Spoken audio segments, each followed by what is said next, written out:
Proclamação do Evangelho de Jesus Cristo segundo João. Glória a vós, Senhor. Depois de lavar os pés dos discípulos, Jesus lhes disse: em verdade vos digo, o servo não está acima do seu senhor, e o mensageiro não é maior do que aquele que o enviou. Se sabeis isto e puseres em práticas, sereis felizes. Eu não falo de vós todos. Eu conheço aqueles que escolhi, mas é preciso que se realize o que está na Escritura. Aquele que come o meu pão levantou contra mim os calcanhares. Desde agora vos digo isto, antes que acontecer, a fim de que, quando acontecer, creis que eu sou. Em verdade vos digo, quem recebe aquele que eu enviar, me recebe a mim, e quem me recebe, recebe aquele que me enviou. Palavra da salvação. Glória a vós, Senhor.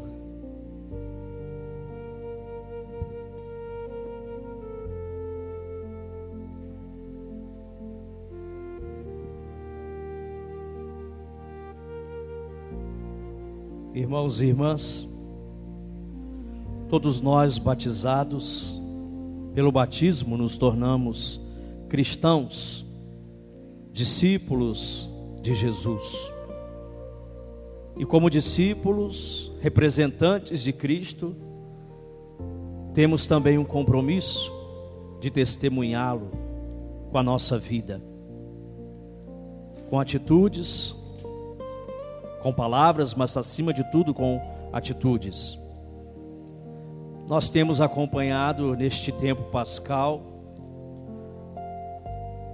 o testemunho dos apóstolos logo após a ressurreição e a vinda do Espírito Santo. Eles que, a partir da experiência do encontro com Cristo ressuscitado, se tornam missionários, dão testemunho de Jesus ressuscitado.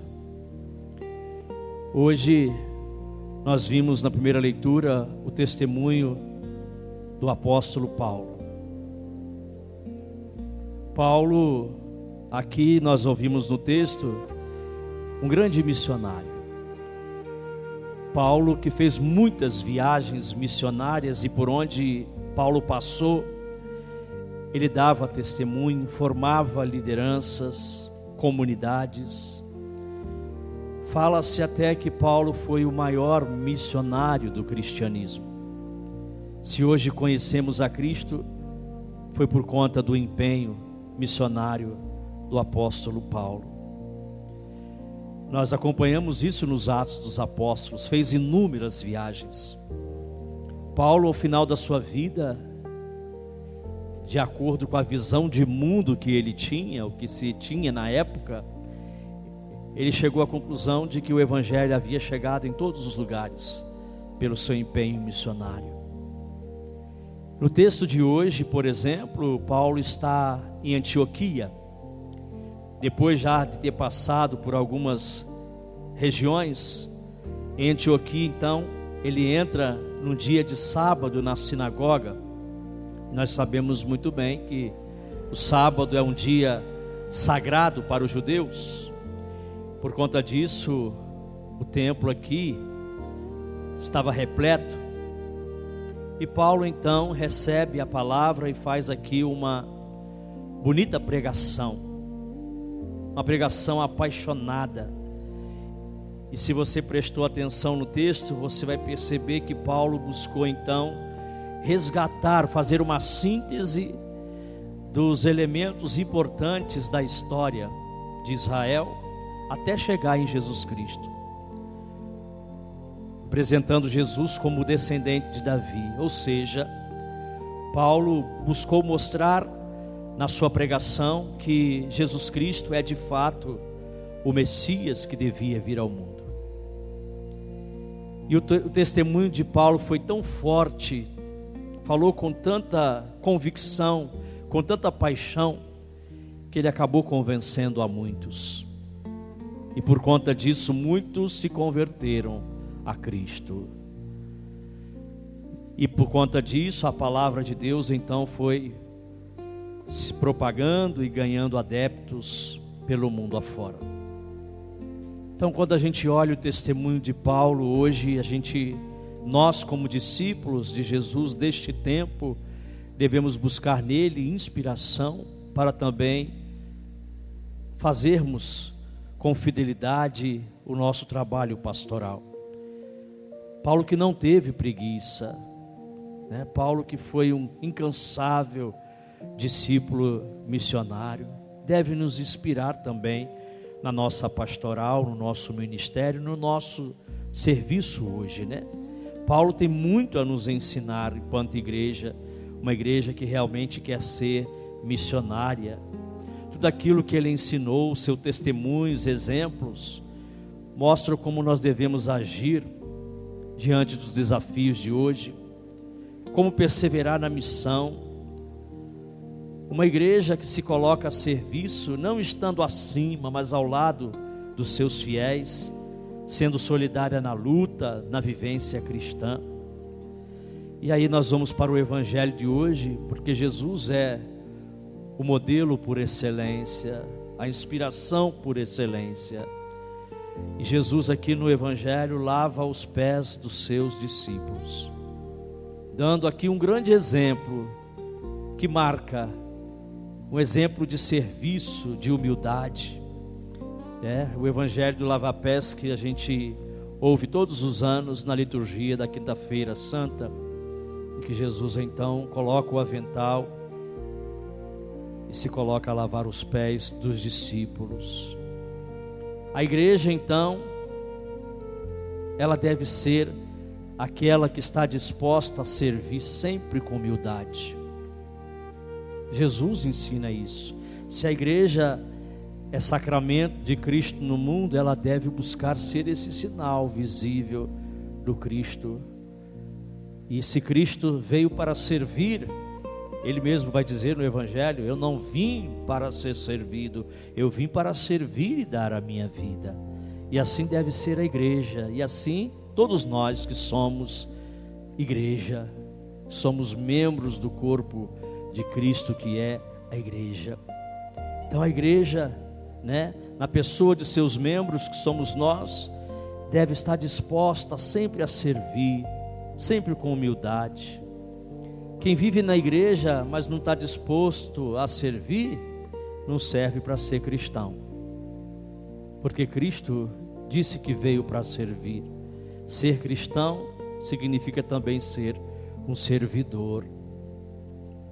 Começar na família, lá no relacionamento conjugal, um servir o outro, no relacionamento familiar.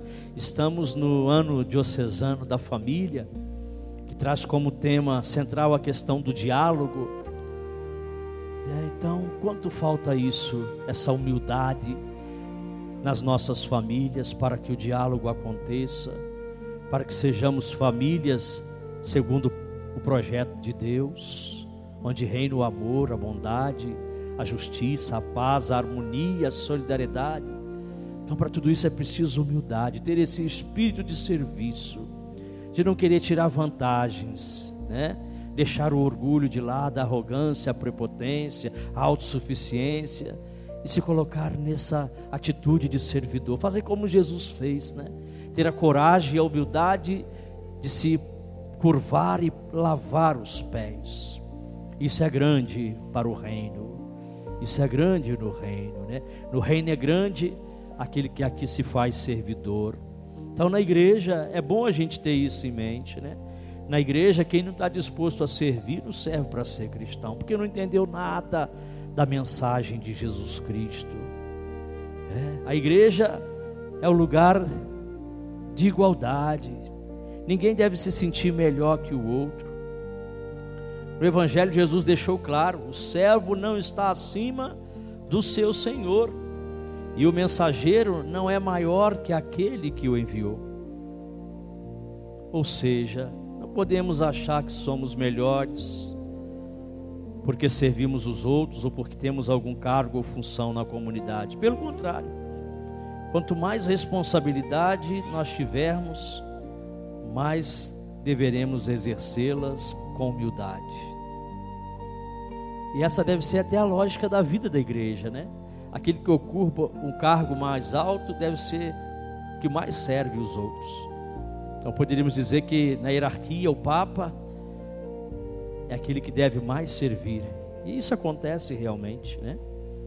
Então, na igreja é grande aquele que se faz servidor de todos. Então, não podemos achar que somos melhores que os outros, porque ocupamos algum cargo ou função na comunidade, né? Nós devemos exercer sempre tudo com humildade, no espírito de serviço e doação.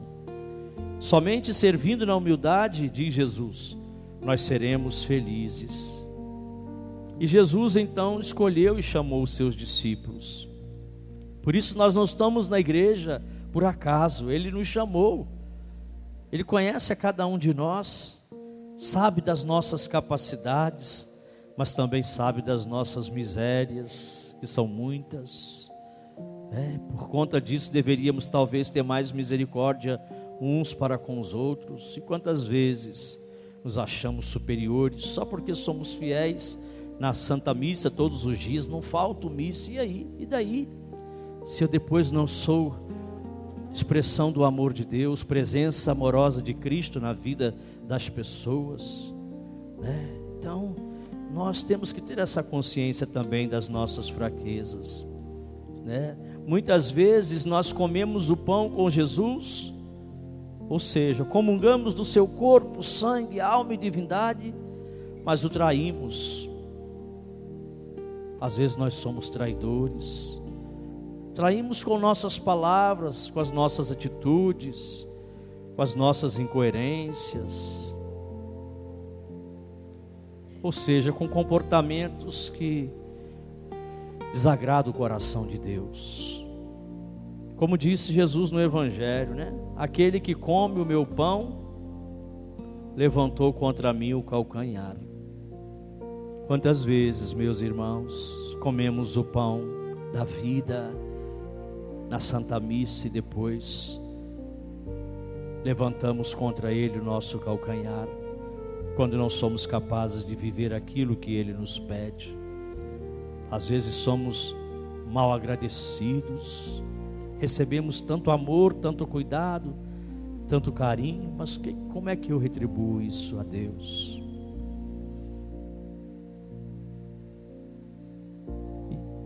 Tudo isso então, irmãos, é para que sejamos mais cuidadosos e amorosos uns com os outros. Que sejamos também mais compreensivos, como já disse, nas falhas dos outros. Que sejamos pessoas que acolhem o seu semelhante e a palavra de Deus. Então, irmãos e irmãs, o texto do Evangelho de hoje encerra pedindo que recebamos os enviados de Jesus. Quando recebemos, somos também recebidos. É uma troca que se dá na missão. Paulo tornou-se um grande missionário, por quê? Porque ele acolheu e foi acolhido. Sem esse gesto tão importante, não é possível levar adiante a palavra de Deus. Louvado seja o nosso Senhor Jesus Cristo.